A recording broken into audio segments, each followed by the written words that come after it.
Have you ever wondered how the electric vehicle concept emerged in recent times? When we trace the government's view on it, you can see its influence in electric and hybrid technology development. Let's rewind to 1993. The Bush administration created the Partnership for the Next Generation of Vehicles, or PNGV. It was a collaborative research program established between the U.S. government, government laboratories, and the major automakers. GM, Ford, and Daimler Chrysler were the three main participating American automakers. The goal was to deliver cars with a range of 80 miles per gallon to the U.S. market by 2003. But in 2001, under Clinton, the PNGV program was terminated. This was because by that time, not one working concept vehicle had been put into production. It's interesting to note that both Toyota and Honda were excluded from the PNGV program. And that's even more ironic that the first hybrid electric vehicle to hit the U.S. market were in fact the Toyota Prius and the Honda Insight. Then in 2003, the federal government would actively support fuel cell research. But when President Obama arrived at the White House, his administration took the different stand. Energy Secretary Dr. Chu announced that the administration's first priority was transportation products that would reap results faster than fuel cells. In its place, investments centered on research and development of plug-in hybrid vehicles and purely electric vehicles. The Obama administration also set goals for EV sales and a little later eventually revived the fuel cell research. And then there was Trump. The Trump administration believed these technologies would drive up car prices and discourage customers from buying newer, safer vehicles. During his presidency, Trump deregulated and revised critical policies that would influence the industry. This era saw the decrease of car emission standards that had been adopted under Obama. Trump also used the weight of the federal government to override California's decision to set its own stricter standards on carbon emissions. All these measures didn't mean it held back the development of electric vehicles, but it also did not contribute to its faster growth. And now we have Biden. He's voiced more support for EVs and the infrastructure necessary to support it. For example, Biden pledged to invest $400 billion in clean energy, battery technology, and EVs. Under this Biden plan, there will be 500,000 new EV charging stations, in addition to the existing 29,000 public EV chargers by the end of 2030.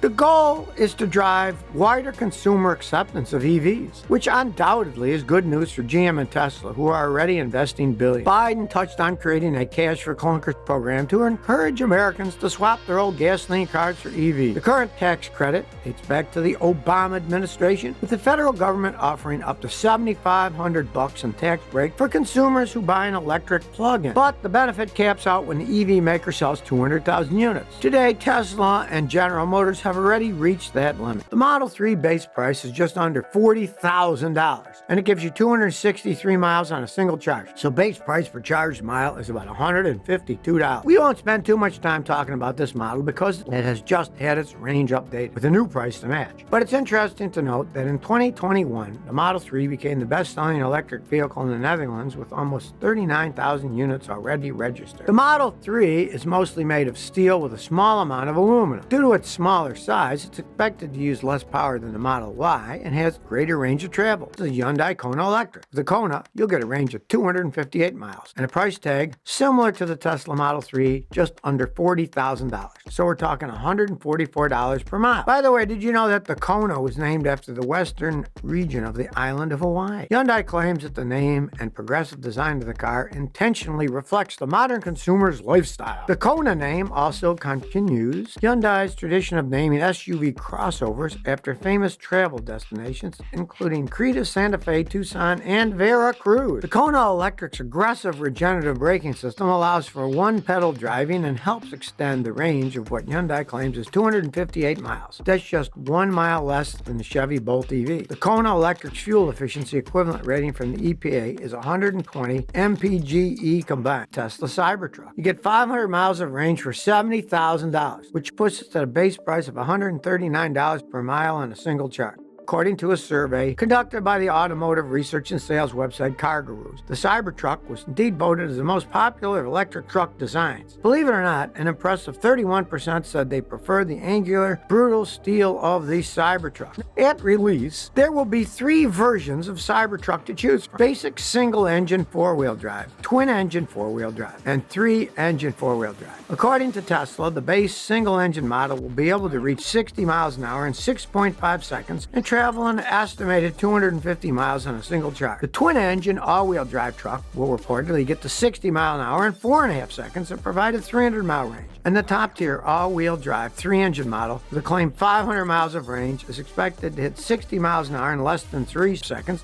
Towing capacity is said to range from 7,500 pounds for the single-engine model to 14,000 pounds for the 3-engine version. Don't forget, Tesla's claiming a 3,500-pound payload capacity. It's the Model 3 long-range version. We're talking 353 miles for a car that's under 49 grand, so that means $138 for the mile. So, what's the difference between the Tesla Model 3 versus the Model 3 long-range? The major difference includes the dual-motor all-wheel drive and a larger battery capacity, which enables the Tesla to have greater range and faster acceleration. Otherwise, the other specs are generally the same as the standard version, although the latest upcoming model should have an updated interior and refreshed exterior design. The 2022 Chevrolet Bolt EV is the #1 in base price per mile effectiveness. It's priced at $32,000, delivers 259 miles, which puts it at $123 base price per mile on a single charge. The Bolt EV is a front-engine, 5-door, all-electric subcompact hatchback. Did you know that it was designed and manufactured in partnership with LG? As of June 2015, some 50 hand-built Bolt prototypes have been tested at General Motors test site at Milford, Michigan. Vehicles have been tested for driving dynamics, handling, comfort, quietness, charging capability, and energy efficiency. The Bolt EV has a combined EPA range rating of 238 miles. For city driving, the range is 255 miles. But on the highway, the range is only 217 miles due to its high drag coefficient. That being said, there is a known case where one Bolt owner was able to drive across Maryland from McHenry to Ocean City, covering some 313 miles on a single charge. As of July 2017, the Chevy Bolt was the only plug-in electric vehicle with an MSRP under 50 grand and over 200 miles of range. All other electric vehicles below this price point delivered less range, with the only exception being the Tesla Model 3. So what's the reality of the electric vehicle? You might be surprised to hear that Toyota isn't buying the hype. Their current CEO recognizes that technological advancements are making electric cars cheaper and regulators are pushing to ban gasoline cars. Toyota remarked that Japan would run out of electricity each summer if all cars in the country were powered by electricity. He estimates that the infrastructure needed to support a society made out of electric cars entirely would cost Japan somewhere between 14 to 37 trillion yen, which is about 135 to 358 billion US dollars. Plus, most of Japan's electricity is generated by burning coal and natural gas. So imagine if all cars in Japan were fully electric. That means they'd need to burn more coal and natural gas, which means they'd increase greenhouse gas emissions, which is ironically counterproductive. Did you know that a conventional internal combustion engine can have as many as 2,000 moving parts, but an electric car has far fewer moving parts? That's because they have an electric motor instead of a gas-powered motor.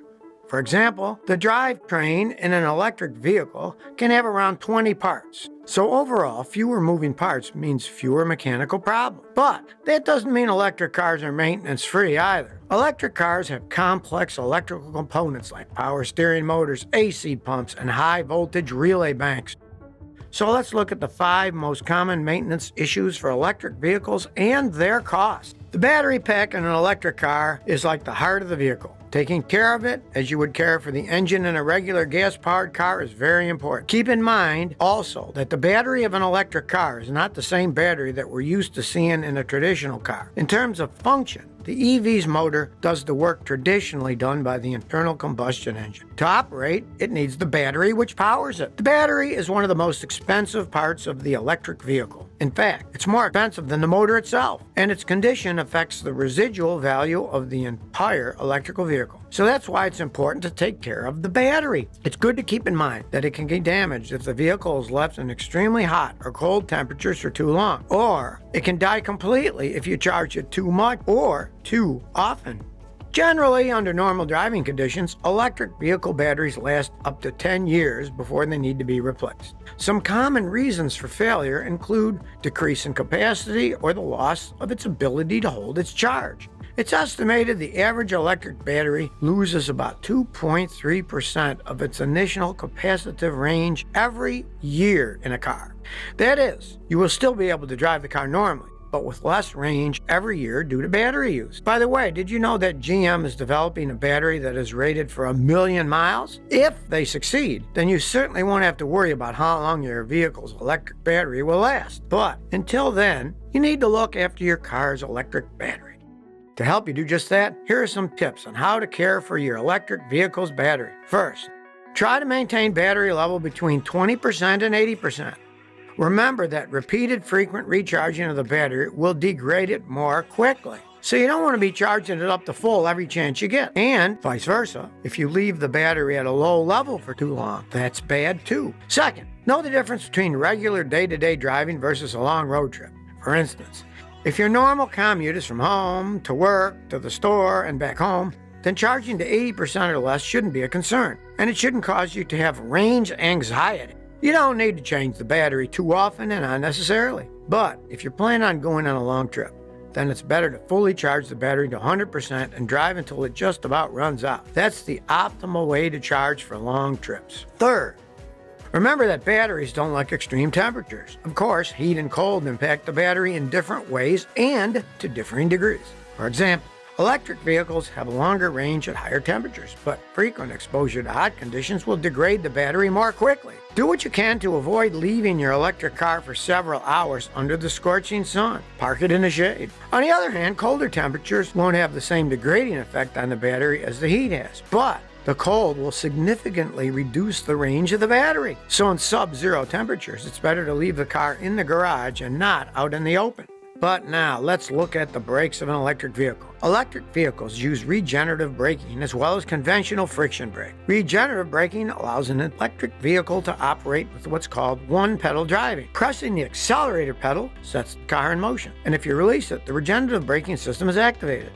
For example, when you release the accelerator pedal, the electric motor begins to work as a generator, and something similar to conventional braking with a gasoline engine occurs. Therefore, you can stop at a traffic light simply by releasing the accelerator or gas pedal.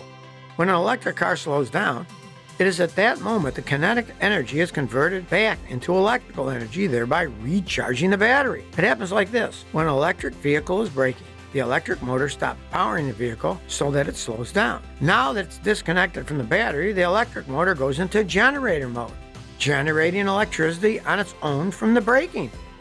Then, on the shaft of the electric motor, we get braking torque from the resistance of the engine. The captured energy then goes to the battery. Regenerative braking is more effective for your car, so your braking system will wear out much less frequently than in a gasoline-powered car. But you still have to replace your brake pads and discs as well as brake fluid from time to time. Although electric vehicles also use friction brakes, they tend to last much longer than gasoline-powered vehicles. The same applies to brake fluid. Brake pads and discs are compressed together using the same hydraulic fluid as a normal car. This fluid is hygroscopic, which means it loves to absorb water moisture from the air. Quick note about this, your brake system will corrode if you don't flush it regularly. So, as with a conventional car, you do have to regularly check the brake fluid top up as needed. This is part of the maintenance needed in an electric car. The same is the case with the coolant. Most electric vehicles use refrigerant to prevent the battery from overheating and catching fire. Frequency or flushing and replenishing the coolant varies from car's make and model, so it's best to refer to the owner's manual. And of course, an electric car uses the same four wheels as a regular car. That's why you need regular tire maintenance. It's good to check the air pressure regularly and make sure they're properly balanced and aligned. Here's another thing. Some people say that the significant weight of the EV combined with the power of instant torque can lead to the tires needing replacement more often than with a conventional car. The problem, they argue, is that an electric car's heavy battery means it weighs more than gasoline-powered siblings. In other words, what they're saying is the electric car with more acceleration power and more torque will wear out the tires faster, and you'll have to visit your mechanic more often to replace the tires, especially if you drive fast. On the other hand, there are others who believe that the problem can only happen if the car is driven very hard. They mention, for example, the Dodge Challenger or the Ford Mustang, which are inherently heavy cars with powerful engines and fast acceleration. Yet we don't hear about the problem of frequent tire changes related to them. Anyway, if you're concerned about the tire issue, perhaps the safe way to purchase replacement tires specifically designed for electric vehicles is to do a little research. They are generally quieter and more durable than traditional tires, but regular tire maintenance will still remain an important service for the electric vehicle, just as it's important for a conventional gasoline-powered car. One thing is for certain. You might be glad to learn that electric cars don't need oil changes. They don't have an engine, so they don't need engine oil. Also, you don't need to worry about engine oil changes, spark plugs, or timing belt changes, so it's a huge upside. EVs do, however, often use oil inside their gearboxes, which may need to be changed during the lifespan. So let's talk about the electric motor. Does the electric motor need to be serviced? And what is its life expectancy? In general, electric car motors can last anywhere from 15 to 20 years, provided they operate within specified norms and under ordinary operating conditions. Different electric cars use different types of electric motors. The most common is the AC induction motor. An electric motor's performance and life expectancy depends on various factors, including unexpected load changes, fluctuations in input power, improper installation, different environmental factors like humidity, temperature, and so forth. A motor's torque impacts instant mechanical performance. Power quality also has a huge impact. So you have a worn battery, the power quality isn't as good, it's going to wear the engine. Just like a worn out alternator in your car can wear your battery out. Or a worn-out battery can wear out your car's alternator faster in an internal combustion engine. So, what are the top causes of electric motor failures? Needless to say, without proper maintenance, EV motors will break down more quicker than intended. A common cause that impacts performance in life is contamination from chemicals or foreign particles like dirt and dust. Debris trapped inside engine can damage the ball bearings and raceways, which can lead to high levels of wear and vibration. The cooling fan can get blocked, which then limits the motor's ability to regulate the temperature. And that brings us to the next cause, which is overheating. Overheating can be a critical issue. It can be caused by high temperature outside or poor power quality. In fact, a significant percent of insulating failures in motors are because of overheating. Vibration is another enemy. This can result from corrosion or misalignment. Another problem is electrical current overload. This can be caused by low supply voltage, which causes the motor to draw excess amount of current to maintain torque. So, are electric cars cheaper to maintain? Do EVs require more or less maintenance than conventional cars? And how much more economical are they when compared to cars with an internal combustion engine? The truth is that electric cars require significantly less maintenance than gasoline-powered cars for obvious reasons. Fewer moving parts mean less repair and maintenance. One survey showed that electric car drivers pay about half the cost to repair and maintain their vehicles. According to one study, consumers who buy an electric vehicle can expect to save an average of $4,600 in repair and maintenance costs over the life of the vehicle, compared to a conventional internal combustion engine vehicle. So in the long run, an EV can become less expensive to maintain as long as the battery doesn't go bad. But that said, no system is perfect. There are still parts that can go wrong. Believe it or not, electric cars aren't a modern phenomenon. Many people assume that the Honda Insight and Toyota Prius were the first electric cars to hit the U.S. market in the 1990s. It's true to some extent in that those were the first modern electric cars. But actually, the electric car had its start way longer than that. In fact, it was some 200 years ago, long before the internal combustion engine car. So what happened to the early electric car? Who killed it in its infancy? And how did the electric car get revived in our modern era? Not many people know this, but Henry Ford and Thomas Edison actually tried to build an electric car together, but they failed. And they didn't just fail, but they killed the electric car. Let's rewind a bit. In 1832, Robert Anderson of Scotland made the first crude electric car. It was a motorized carriage, but it wasn't really practical because the battery wasn't rechargeable. Not long after, another Scotsman named Robert Davidson built an electric locomotive. He called it the Galvani. The prototype could tow 6 tons with a top speed of 4 miles an hour and a driving range of 1.5 miles. But again, the battery wasn't rechargeable, so they'd have to replace it with new ones. It might not seem impressive by our standards today, but back then, that was an amazing feat. In fact, it intimidated railway workers who tended steam engines. This was now their competition, and they felt their jobs would soon be on the line. They thought it was a devil machine. The rechargeable battery became viable in 1859, but it wouldn't be another 30 years before a successful electric car would come out. This was done by a Scotland-born American named William Morrison. This was in Des Moines, Iowa. He developed the first successful EV in the U.S. Well, actually, it was a little more than an electrified wagon, not much different than an innovative self-propelled carriage. It was a front-wheel drive vehicle that output 4 horsepower with a maximum speed of 20 miles an hour. It had 24 battery cells, and you had to recharge it every 50 miles. But it was a sensation in its day, and it sparked a lot of interest in its future as a potential transportation option. Electric cars started gaining popularity by 1899. Those who could afford one preferred it over the gasoline-powered car and the steam-powered car. That's because the electric car was quiet, easy to drive, and didn't emit smelly fumes or pollutants. It's for those reasons that city folks, especially women, preferred the electric car. Did you know that by the turn of the century, the electric car made up to 33% of all cars on the American road? In fact, there was a nice variety and range of EV options available. Many businessmen took notice too. They saw the money behind the high demand in electric cars and tried to capitalize in any way, form, or fashion that they could. Meanwhile, on the other side of the globe, Ferdinand Porsche developed his Lohner Porsche Mixta. This was the world's very first hybrid electric car. It was powered by electricity stored in a battery and a gasoline engine. That was in 1901. The same year, William McKinley became the first U.S. president to ride an electric vehicle. But sadly, it was under the most unfortunate circumstances. He was touring in Buffalo, New York, when an assassin shot him. McKinley was rushed to the hospital by an electric ambulance. He actually survived the gunshot, but unfortunately succumbed to gangrene.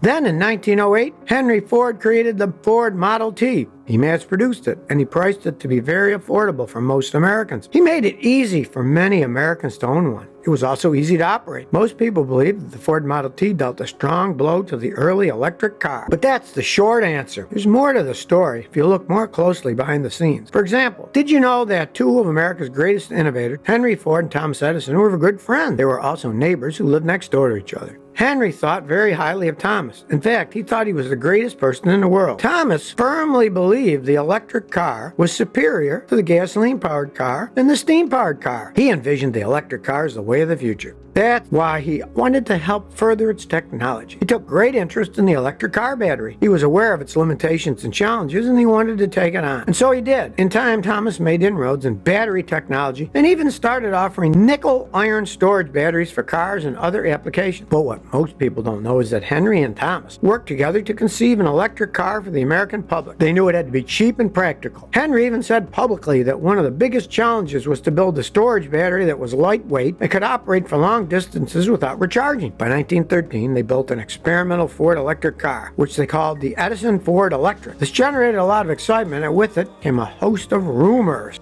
One rumor, whether true or not, was that Henry bought an electricity generating plant in Niagara Falls, my hometown, in order to produce the Edison Ford electric car. People started speculating on the price of the Edison Ford. It was rumored to cost between $500 to $750, and that the driving range would be somewhere between 50 to 100 miles on a single charge. In 1914, Thomas was in his experimental lab in New Jersey when an unexpected fire suddenly broke out. It nearly destroyed his workshop. One conspiracy theory states that the oil cartels got to Henry and Thomas. That's what they believe caused both men to abandon their electric car. There's another theory that Henry and Thomas's electric car endeavor went under because of a disagreement. Evidently, Ford wanted to use Thomas's nickel-iron battery in the electric car. Henry invested $1.5 million in the project and even bought 100,000 batteries from Thomas early on. But the problem was that Thomas's battery had extremely high internal resistance. It couldn't power the car in many situations. Heavier lead-acid batteries could power it, but it weighed more and wasn't ideal for various reasons, so the project folded. A third theory states that Henry just got preoccupied with other projects. For example, around that time, the electric starter was introduced. This helped increase the sale of the Ford Model T even more because people didn't have to crank start them anymore by hand. So, in a few years, Henry Ford was able to make his 1 millionth sale of the Model T. They say the truth lies somewhere in the middle. Perhaps it was the bit of everything combined. Whatever the case, one thing is sure. Henry and Thomas's electric car project was dead. By the 1920s, America discovered cheap Texas crude oil. Around the same time, the U.S. had been developing better road systems, and gasoline filling stations started appearing all across the United States. This made gasoline readily accessible for even rural Americans, and since gasoline was so cheap, all of these factors combined led to the rise in popularity of gasoline cars, and with that, in the ultimate decline of the electric car. In fact, by 1935, the electric car was a rare sight on the American road. It eventually went extinct in the years following. Things continued that way for 30 years. Gas supply was abundant, it was cheap, plus the gasoline car continued to see more improvements and innovation. So Americans just didn't feel the need for alternatives like the electric car. Why change what's not broken? The system as it was affordable, easy, and convenient. But then came the global oil crisis that happened from 1968 to 1973. Gas prices soared astronomically. For the first time in decades, Americans started thinking the grass was greener on the other side. They began pondering about the electric car again. Many many car makers started researching alternative fuels. For example, General Motors developed an urban electric car prototype.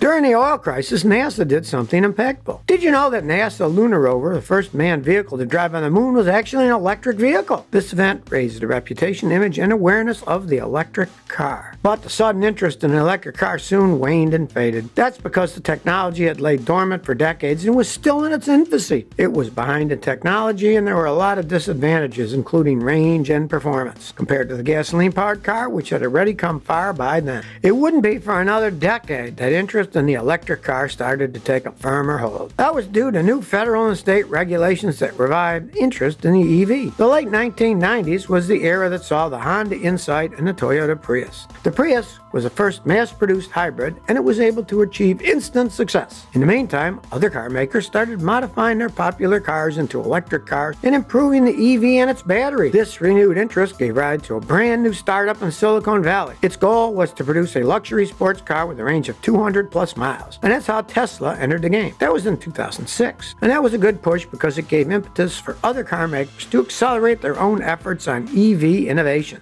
Meanwhile, the U.S. Department of Energy wanted to help American consumers charge their cars on the go. So it invested heavily in a charging infrastructure that would span across the states. It installed some 18,000 residential, commercial, and public charging. Then came 2010. This was a big year. General Motors released its brand new car, the Chevy Volt. It was the first commercially available plug-in hybrid. It used the battery that was developed by the Energy Department. The same year, America saw the Nissan Leaf. It was an all-electric, zero-emissions car. The Energy Department gave a loan to help Nissan start assembling the Leaf in Tennessee. Battery prices historically have been one of the most expensive parts in the EV, but the Energy Department has made some investments to help the price of the battery drop by 50%. Did you know that if America transitioned all light-duty cars to hybrids or plug-ins, we could reduce our dependence on imported oil by some 30 to 60%? It's a wide range for sure, but nevertheless, you can see the impact. It would also lower our carbon pollution that's currently caused by the transportation sector by 20%. But now you tell me, who or what do you think killed the early electric cars? And do you think that the internal combustion engine car will someday go completely extinct and be a thing of the past? Please comment below and share your opinion. If you enjoyed this video, please like and subscribe. Thanks for your support.